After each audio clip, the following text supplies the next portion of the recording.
So you've gotten injured and now you're a little unsure about how to return to your exercise program. Well, in this video, I'm going to give you 8 of my tips about how to return to exercise safely by reducing your inflammation and actually making your body stronger.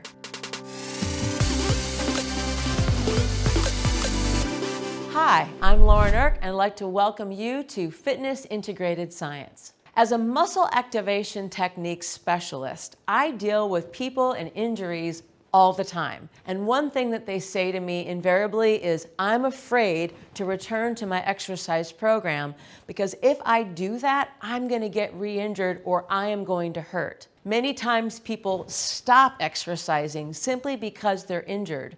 And this is the worst thing that you can do. So I'm going to show you 8 of my tips that I use for myself and my clients to help them to really become much more confident in recovering from an injury by reducing their inflammation and preventing further injuries from happening in the future in order to get stronger. Now, for my first tip, I think one of the most important things that we can work on is this idea of moving a little bit slower and keeping proper form when we exercise. So many times when we do an exercise, let's say we're doing a rowing motion and we're just watching the weight stack move, we're just counting reps and we're not really paying attention to what's actually being used in that exercise. So I always tell clients, first thing we want to do is focus on engaging the muscles that we're getting ready to work. Then we want to progressively and slowly go through the motion, squeezing those very muscles.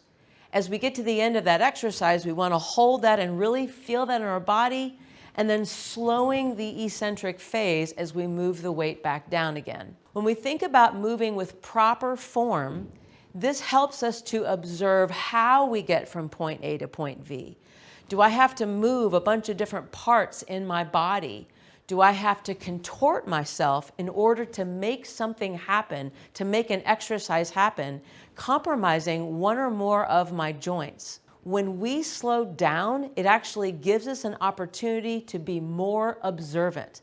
I can't tell you how many times clients of mine who have been injured, I would say to them, well, what were you doing when your back went out? And they're like, I'm not really sure. I've just sort of woke up with it. In reality, there was a definite time or definite things that we were doing over and over to get injured. Now that you've suffered the injury, now it's time to slow down and stay within proper form of an exercise, which is going to happen if you're continuously observing your range of motion, both outside of the exercise as well as inside of the exercise. Now, for my second tip, I'm going to say lowering the impact of an exercise. Let's say that I'm a runner and I love being outside pounding my joints, but I've actually suffered a knee injury. Well, running may not be the first thing that I want to do when I start to come back. The first thing may be that I want to engage all the muscles around the knee, strengthening them in an isometric manner so that my flexors and extensors at my knee are actually getting stronger. Maybe integrating that with working on hip strength, working on ankle strength, even working on core strength. From there, I'm going to progress into maybe walking and then eventually moving into running so that I can actually reduce the amount of impact that goes against the joint. When we're first injured, that's when pain actually is the highest because muscles and their function is at their lowest. So we want to get our muscles back online as quickly as possible so that we can reduce pain. But if we go back too quickly with too much impact, guess what happens? That pain comes back and our muscles again are going to become weak. Now for my third tip, I'm going to say that we want to reduce our load in an exercise. I've always said, why are we taking people in the gym and immediately sticking them on equipment before we ever look to see how our body moves on its own? So let's say that my knee has been injured. I don't necessarily want to go right onto the leg press or right onto the squat rack. I want to spend some time observing how my knee moves on its own and doing some body weight training, maybe some calisthenic exercises, so that I can really see how my knees play with my hips, play with my body. At what point does my knee collapse or my foot collapse or may my torso collapse? And looking at body weight training first before I start to add load. When I do start to add load, there's nothing wrong with doing lighter loads with higher repetitions, and then over time adding more load and maybe lower repetitions depending on my goal. Now, for my fourth tip, I'm going to say that we want to think about the progression of our exercise and our goals in exercise being a little bit slower. So let's say that I have a goal that I do want to get back to my pickleball or my running games.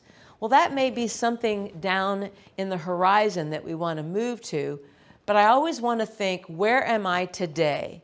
Because all we have to deal with is what our body is capable of today. And if right now my torso doesn't want to rotate or my shoulder doesn't want me to move my arm, all I can deal with is where my body is today. We may have to spend a number of weeks or months working on basic motions, basic principles, before we ever get to the place where we were previous the injury. I remember once when I had a knee injury when I was in my 20s, and I was really into yoga at the time. And I went to my yoga teacher and I was like, what am I going to do? Why do I have all this pain? I can't even sit on the floor and I want to get back to my Ashtanga yoga. And my teacher said to me, he said, not to worry, there's plenty other poses you can do. And I hated that answer, but you know, that answer was really the best one. Because what he was telling me was, yes, I know you want to get back into this power yoga, but right now we want to focus on basic things. That is so important. Get back to the basics, slow things down, and progress exercise over time. Remember, you have the rest of your life to get back where you want to be, and why be in such a hurry? There's going to be a rate of adaptation and of recovery of all the tissues, and we have to allow for that over time. Be patient with yourself. It took you time to get the injury, it's going to take you time to recover from the injury. Now for my fifth tip, I want to say we want to try to move and create different motions, different positions, different types of exercise, and different types of tools. We want to have that variety in our program. Maybe the reason you got injured in the first place is because you're doing too much of the same thing. I love to run, and I do it every single day. Well, that's great. Running is great, but there's other things that your body is not doing. Are you working your upper body? Are you working on your core strength, doing crunches and rotations and extension exercises? Are you working your hips and all planes of motion? So the idea of visiting our mobility under tension on a daily basis, that's really important. So this is now a time for you to explore what is missing in your exercise program and how you can put that back in. Maybe instead of running 5 days a week, maybe now it's time to insert a yoga class in there, insert a Pilates class in there, so that you can start to work on your core, because guess what? If we make these muscles stronger, it's going to make whatever the activity was that much better, and we have more muscle involved in our activity, which is going to not only make us feel less pain, it's going to make us stronger so that we don't get injured in the future. Now, when we get back to doing our exercise, and let's say that we're already doing our goal, the most important thing is that we want to listen to our body, which is my tip number 6. When we think about listening to our body, this is so important.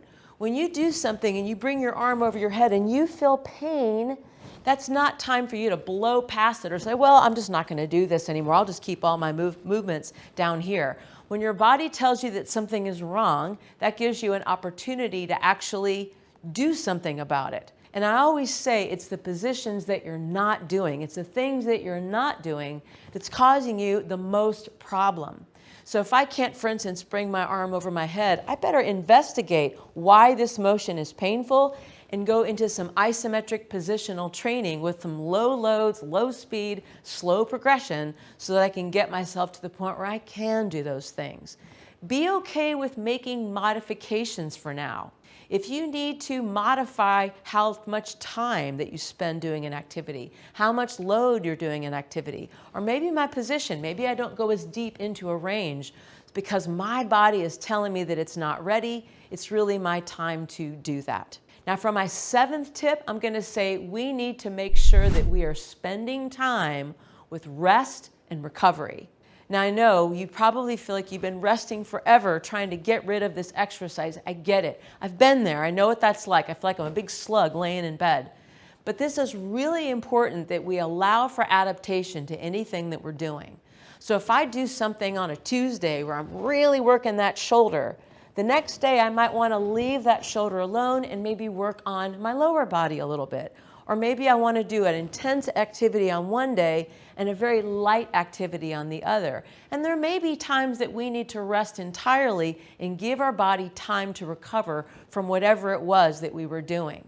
But remember, the more that you allow your body, your tissue to recover, the longer that it's going to perform for you over time. Lastly, I want to think about this idea of getting proper nutrition as well as proper hydration in the body. Many times when we're not exercising, we don't want to eat as much, we don't take as much in as far as our nutrients, and maybe we're not even drinking enough water. But remember, our body, our muscles need adequate protein to recover. We need adequate hydration, and this is not a time to go on a diet. So as a review, we want to control our motion, we want to slow down, we want to reduce our impact, we want to slow the progression of exercise, we want to incorporate mobility on a daily basis, we want to listen to the cues that our body is telling us, we want to allow for rest and recovery, and take in proper nutrition. If you take those tips and put them into your exercise program and your health program, you will not only recover from your current injury, but you will prevent injuries from happening in the future. Now, if you like this video, make sure to give me a thumbs up, share it with your friends, and also subscribe to the channel. I also have a program called Fitness Integrated Science TV that gives you hundreds of different routines as well as programs to help you recover from various injuries and ailments. Also, sign up for my free newsletter for all kinds of tips about injury prevention and recovery. Thanks for watching, and I'll see you in the next video.